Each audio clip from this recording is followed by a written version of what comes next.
ভাই এই নদীতে তুমি যদি পাথর ফেলো তাহলে এক পড়া আসবে যে তোমার ইচ্ছা পূরণ করবে। আচ্ছা ভাই এখনই ডাক দিচ্ছি। পাথর কে মেরেছে? আমি। আমার ইচ্ছা পূরণ করো। আমি অভিশাপ দিচ্ছি তুমি ড্রাগন হয়ে যাও। আরে তুমি তো ইচ্ছা পূরণ করো, একে অভিশাপ কেন দিচ্ছ? কেননা তোমরা মানুষরা অনেক খারাপ। একবার মানুষ ওনার ইচ্ছা আমার বউকে নিয়ে চলে গেছে।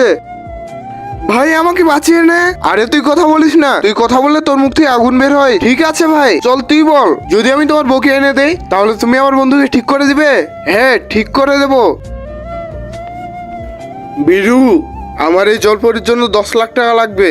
এই নাও 10 লাখ। বন্ধুরা তারপর এমন একটা ঘটনা ঘটলো, সেটা দেখলে তো তোমরা হাসতে হাসতে শেষ হয়ে যাবে। কিন্তু তার আগে এই সুন্দর ছবিটিকে যদি তুমি মন থেকে ভালোবেসে থাকে, এই ভিডিওতে একটা লাইক করে চ্যানেলটাকে সাবস্ক্রাইব করে দেবে। বাংলাদেশ থেকে হলে লাইক করবে, ইন্ডিয়াতে হলে সাবস্ক্রাইব করবে।